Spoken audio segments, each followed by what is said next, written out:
Welcome to Universal Design Stories of Change. This podcast series aims to gather the experiences of persons with disabilities in Norway and internationally in order to gain a greater understanding of the benefits of universal design for persons with disabilities and everyone. We would like to thank the Norwegian Directorate for Children, Youth, and Families for their support, and the amazing team from Inclusive Creation for making it all happen. Enjoy this episode. Why do you think communication is such a different kind of animal from environmental? I don't know. Maybe because it's so visible barrier. And it stops people from going into the places. It's easy to see Yeah. that So there's that's why we do the digital innovation. I don't have to leave my home or whatever and get all these things done. For the wheelchair user at least. I see.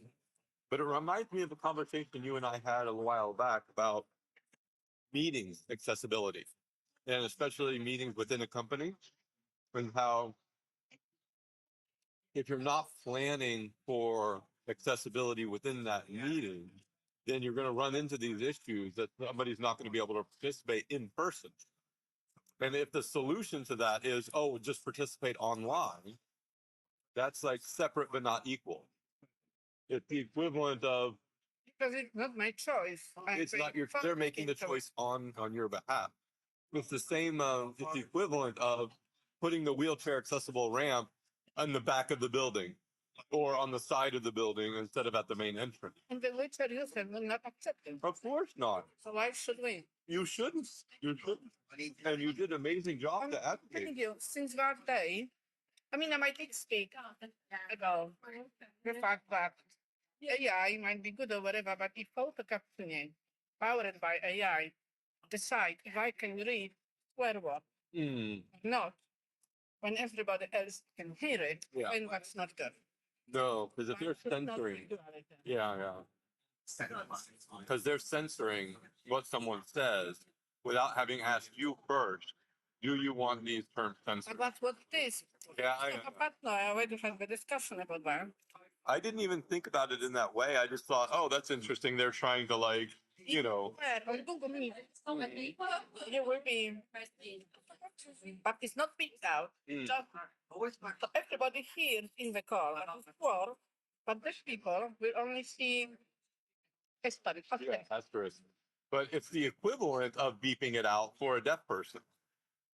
That's really interesting because you would never expect it. Partner claims this is important because sometimes true, but auto captioning will get things wrong, and when person didn't swear, it will show that it's wrong. Yeah, but then that tells me that you have to improve your auto captioning.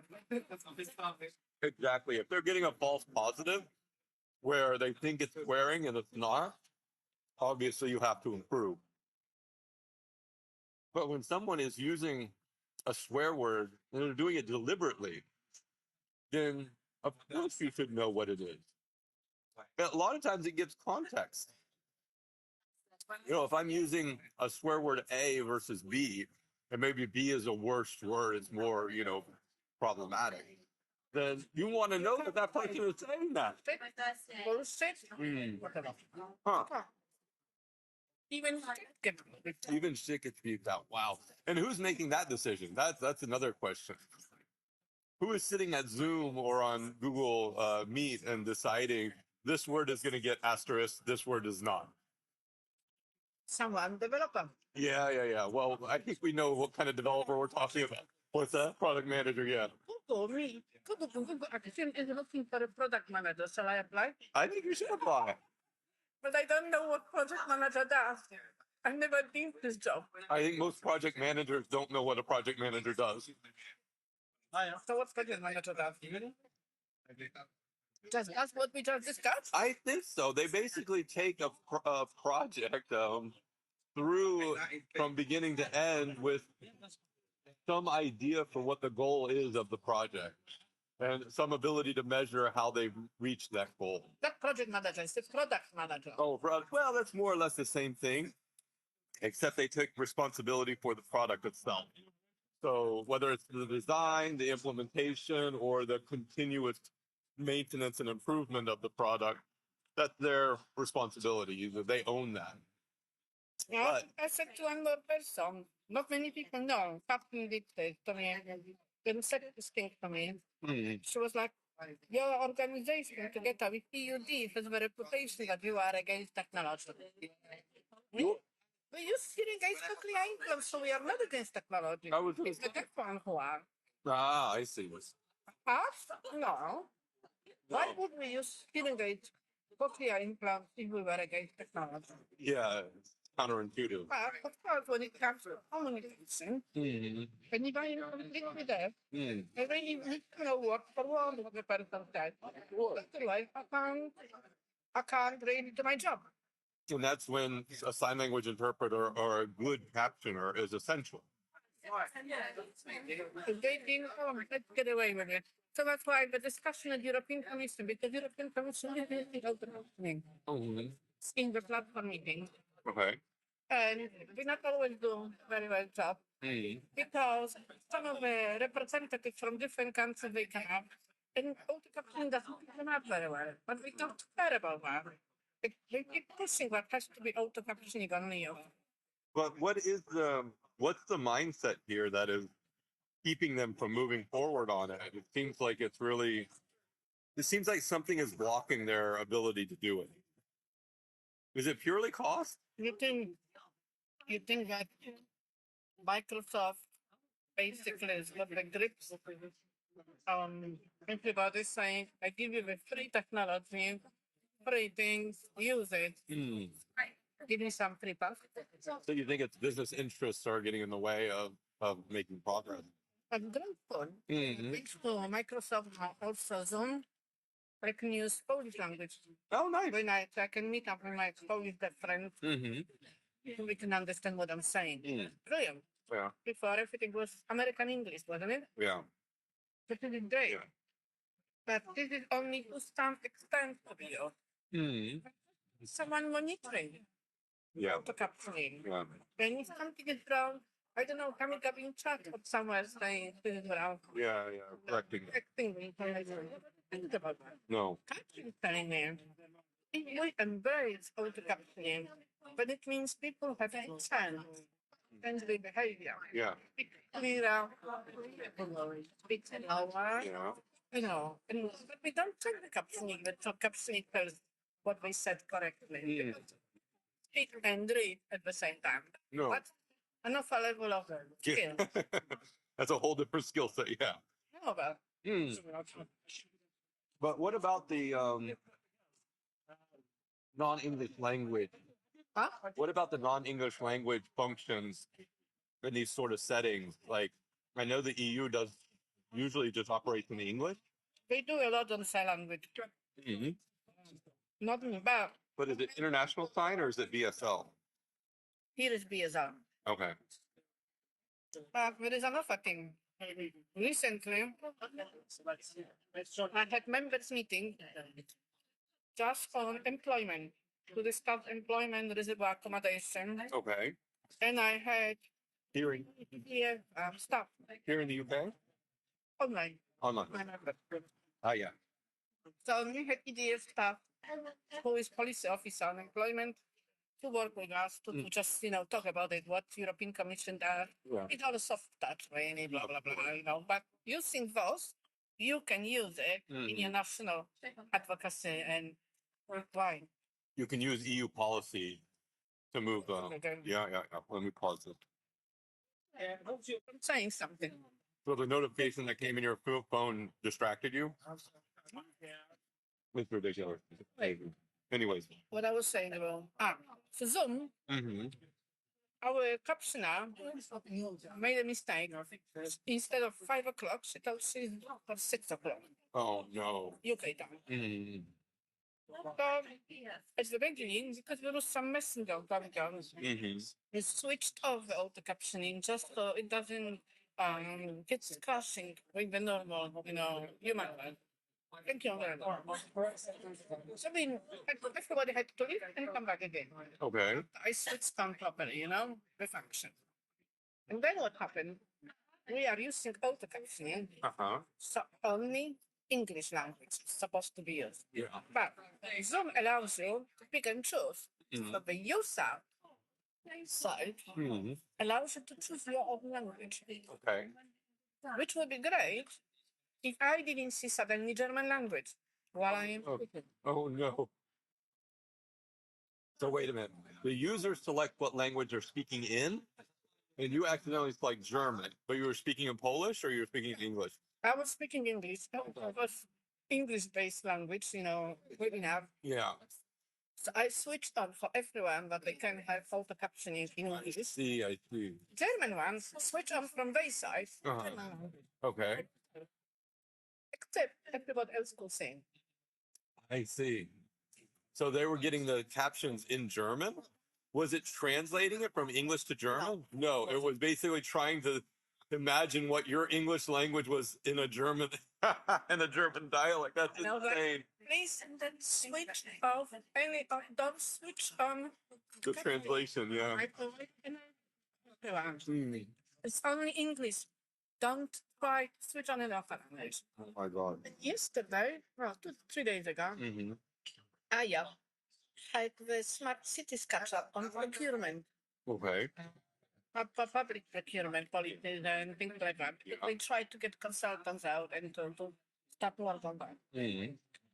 So the Aya stuff, I don't know how, but she must have switched on Spanish captioning. Oh my god. I switched on English captioning. Mm-hmm. It was already switched on for me or whatever. So every time everybody else spoke was English. But when she spoke, Mm-hmm. it was coming up in Spanish on me. And it was not. He was speaking in English. So I said, guys, I don't know what's going on, but I'm seeing another language. Whoever switched on Spanish captioning switched on me. mm. So she did it. Mm. Switched it off, and then it was fine. So again, Zoom is doing something what advocates are asking for, Mm. that the users can use language Yeah. on their side. Mm. But what they're doing is creating complete cock-up. Mm. Mm. Oh. Mm. Is it just too much customizability?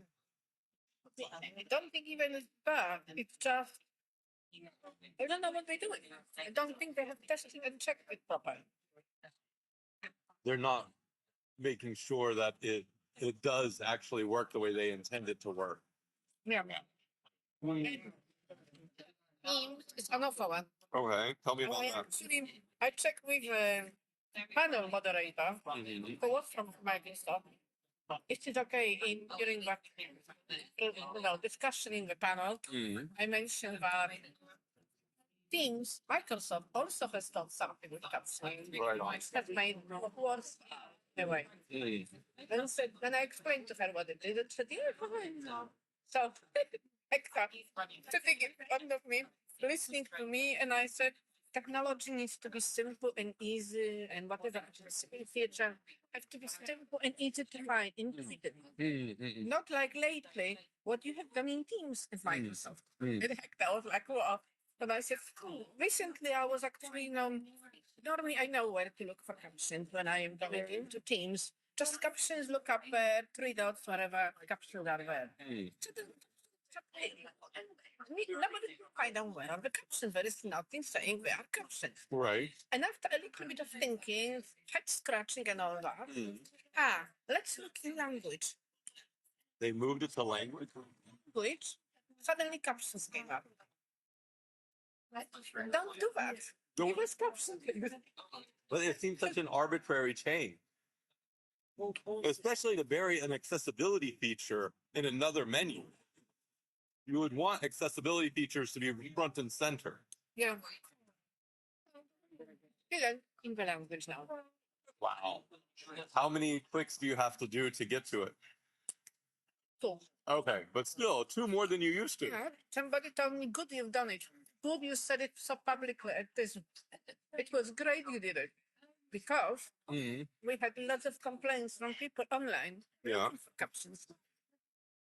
They kept asking, where is the captioning? How do I switch on captioning? Mhm. Oh, we have to go. You have to go through the menu. And you wonder who made that decision. They've got Jenny Fury. It's the product manager. Maybe. She was in that panel. Okay. But I love that I'm hoping she was listening and going to change it. I was going to say, I hope that, well, I'm glad that you called them out. It's the own content. Yeah. But I did check first, the moderator. And then after that, Hudson came up to me. He said, "You've been great. You were wonderful. You are a brilliant speaker. You, you know how much you can say, how much you can. You know the balance." And then the best thing is I said, I continue arguing with auto-captioning. Auto-captioning doesn't understand me very well.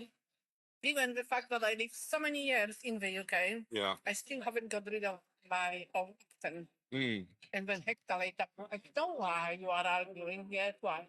Because we don't have enough of data of Polish speakers, using accent. Doesn't matter. Even my British friends are arguing because you are based on American English. Yeah, I see that. So it's more accurate with American English. But I'm wondering. So you're an advocate, and I think that's such an important role for you, and you do it so well. What kind of advice would you give to a young person with a disability who kind of wants to follow in your shoes and wants to learn from your experience to be a better advocate? I've been asked the question a few times. I see. Remember one thing? Yeah. It's a very lonely place. Yeah, I was gonna say. So make sure that you have a support network. Mentoring, reverse mentoring, whatever you call. Yeah.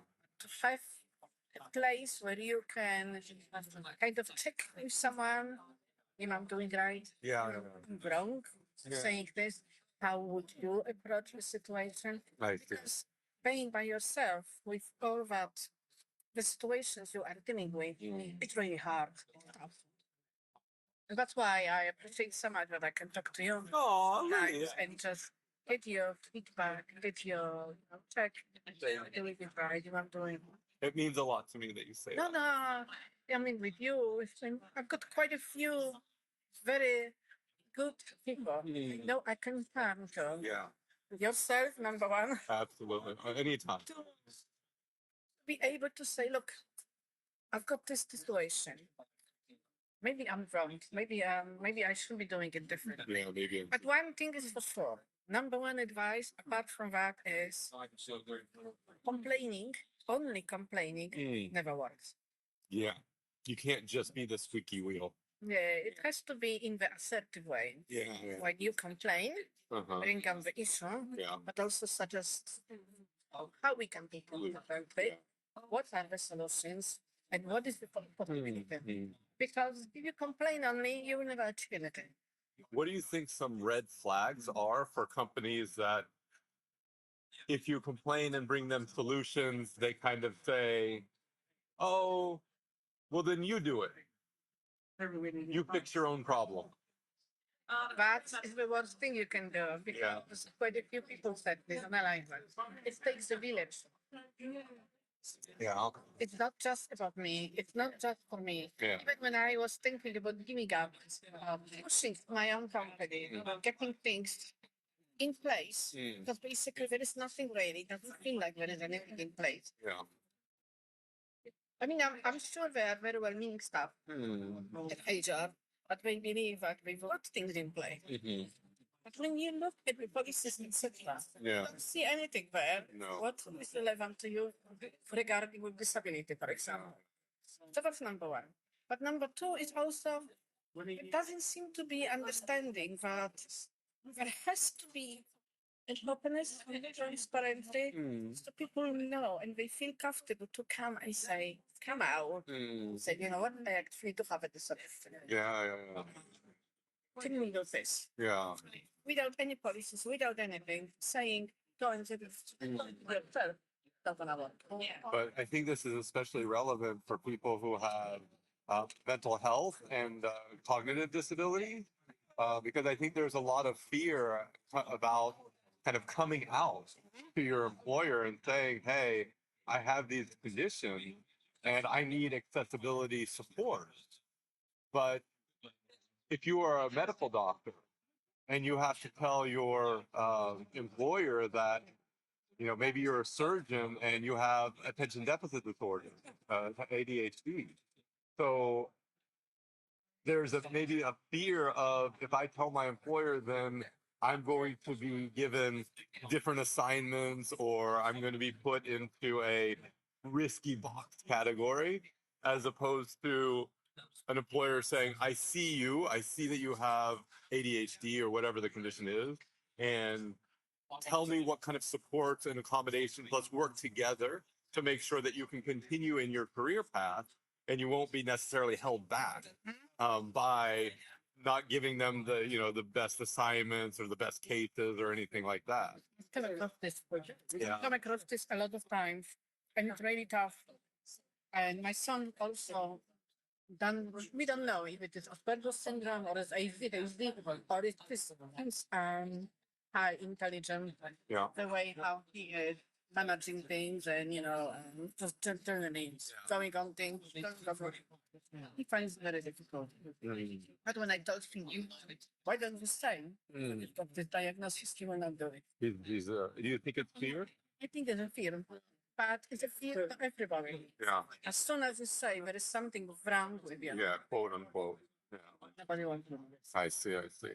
It's easy to give you some nice pillow for your back. It's not painful. Yeah. When you're sitting on the computer, Yeah. give you maybe free prescription in for your glasses. Yeah. Look at your eyesight, or get the special script screen for the computer. Easy, easy. But when it comes Anything to more than that.